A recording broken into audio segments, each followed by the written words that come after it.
अस्सलामुअलैकुम। हज 2027 में जाने वाले हाजियों के लिए सिर्फ एक दिन बचा है पहली किस्त के पेमेंट का। इसके बारे में आपको जानकारी देंगे और साथ ही साथ हज के फ्लाइट का शेड्यूल भी आ चुका है, इसके बारे में भी आपको पूरी जानकारी देंगे इंशाल्लाह। साथ ही साथ कौन से हाजियों को एहराम बांधकर हज के लिए नहीं यहाँ से फ्लाइट में जाना है, इसके बारे में भी पूरी जानकारी देंगे। मीकात कहाँ है और कितने मीकात हैं, इसके बारे में भी इंशाल्लाह जानकारी देंगे। बने रहिए मेरे साथ और देखिए पूरा वीडियो, इंशाल्लाह सही जानकारी मिलेगी। जो आज ही चैनल पर नए हैं, चैनल को सब्सक्राइब जरूर कीजिए, लाइक कीजिए, अपने दोस्तों के साथ शेयर जरूर कीजिए। अगर आपने बेल आइकन नहीं दबाया है तो बेल आइकन भी दबा दीजिए, जिससे आपको नए वीडियो का नोटिफिकेशन मिले। तो चलिए शुरू करते हैं आज का वीडियो। तो दोस्तों, हज 2027 में पहली किस्त का पेमेंट करने की आखिरी तारीख 17/8/2026 है। अगर आपने अभी तक पेमेंट नहीं किया है तो सिर्फ एक ही दिन बचा है, मंडे का, क्योंकि मंडे आखिरी तारीख है। सैटरडे संडे बैंक बंद रहेगा, क्योंकि सैटरडे 15 अगस्त है और संडे के दिन बैंक बंद रहता है। तो आप जल्द से जल्द अपना पेमेंट कर दीजिए। 17 तारीख आखिरी तारीख है, मंडे का दिन है, रात को 12 बजे तक का वक्त है। और अगर आप ऑनलाइन से पेमेंट करना चाहते हैं तो ऑनलाइन से भी कर सकते हैं, क्रेडिट कार्ड डेबिट कार्ड से भी कर सकते हैं, लेकिन कुछ चार्जेस लगेंगे इसके। और साथ ही साथ बहुत सारे हाजी ये सवाल करते हैं कि हाजियों को फ्लाइट का शेड्यूल कब तक आएगा। तो माशाल्लाह हज कमेटी ने इसका अनाउंस कर दिया है। फ्लाइटों के जो भी तारीखों का है ऐलान हो चुका है।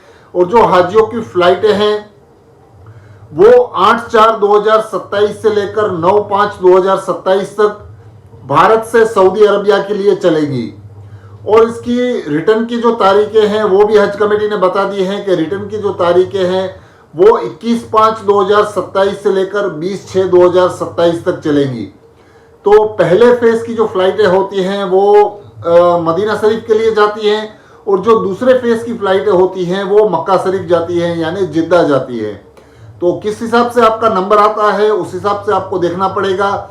और दूसरी चीज ये है कि कौन हाजी होते हैं जो एहराम बांध कर नहीं जा सकते हज के लिए इंडिया से। तो उसके लिए सबसे बड़ी बात यह है कि अगर आप पहले फेज में मदीना शरीफ जा रहे हैं, या तो आपको मदीना शरीफ के पहले जाना होता है, तो आपको एहराम बांध कर नहीं जाना है, आपको सादे लिबास में जाना है, क्योंकि मदीना शरीफ में आपका 8 दिन का वहां पर रुकना होता है। और 8 दिन के बाद जब वहां से आपको मक्का शरीफ लेकर जाया जाता है तब आपको एहराम बांधना है। तो जितने भी हाजी पहले फेज में मदीना शरीफ से जाएंगे उनको एहराम नहीं बांधना है। उन हाजियों को अपने नॉर्मल लिबास में, जो सादे लिबास होते हैं, उनमें जाना है। और वहां से आपको जब लेकर जाया जाएगा उसके अगले दिन आपको जानकारी दी जाती है, तब आपको एहराम बांधना होता है। तो इस चीज का आपको खास ख्याल रखना है कि पहले फेज वाले हाजी मदीना शरीफ जाते हैं और उनको एहराम नहीं बांधना होता है। और एहराम कहां से बांधना होता है, मीकात कहां पर है, इसके बारे में भी मैं आपको जानकारी दे देता हूं। मीकात 5 है।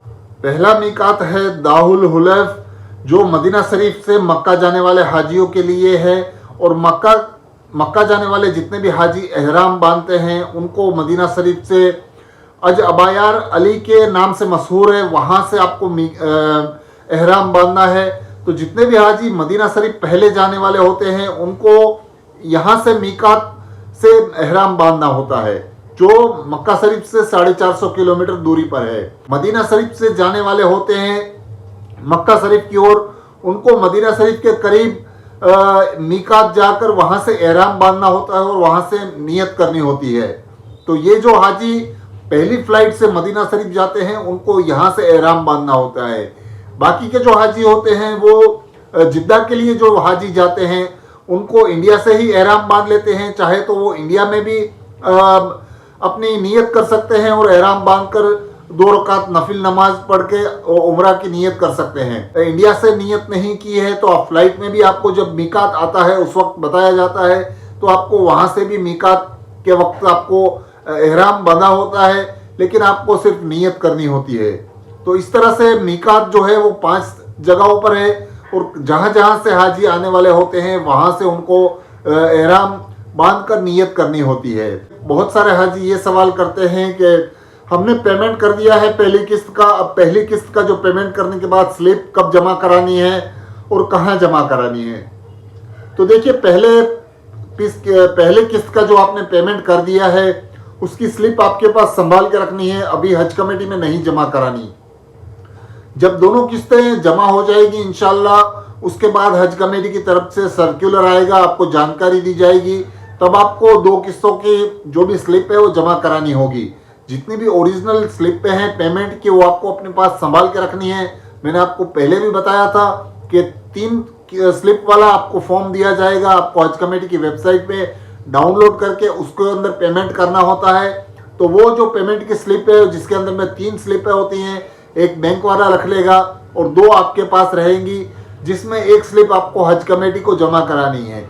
अभी उसको जमा नहीं कराना है, जब हज कमेटी बताएगी उस वक्त आपको जमा कराना है। बहुत सारे हाजी यही सवाल करते हैं कि अभी से हमको सोलेमन डिक्लेरेशन फॉर्म जमा कराना है, हमको हज कमेटी को पेमेंट स्लिप जमा करानी है, पासपोर्ट जमा कराना है, लेकिन अभी हज कमेटी ने ये कुछ अनाउंस नहीं किया है। जब हज कमेटी की तरफ से अनाउंस किया जाता है उस वक्त आपको ये जमा कराना है। अभी सबसे पहले आपका काम है पेमेंट कर देना है पहली किस्त का, जिसकी आखिरी तारीख 17/8/2026 हज कमेटी ने बताई है। तो एक ही दिन बचा है, अगर आपने पेमेंट नहीं किया है तो जल्द से जल्द पेमेंट कर दीजिए।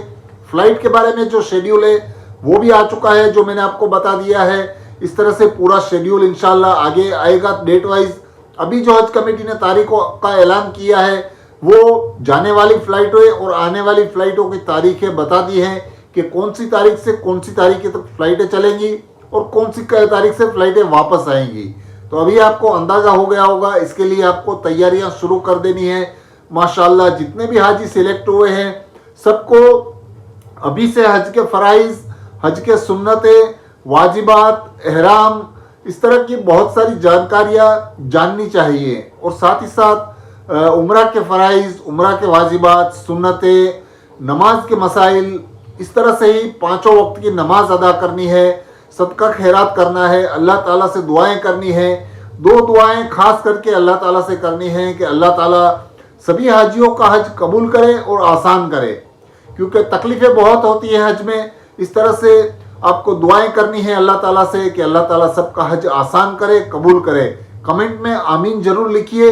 अल्लाह ताला से दुआ है कि अल्लाह ताला सभी हाजियों का हज आसान करे और कबूल करे, आमीन। वीडियो अच्छा लगा है तो चैनल को सब्सक्राइब कीजिए, लाइक कीजिए, अपने दोस्तों के साथ शेयर जरूर कीजिए। अल्लाह हाफिज।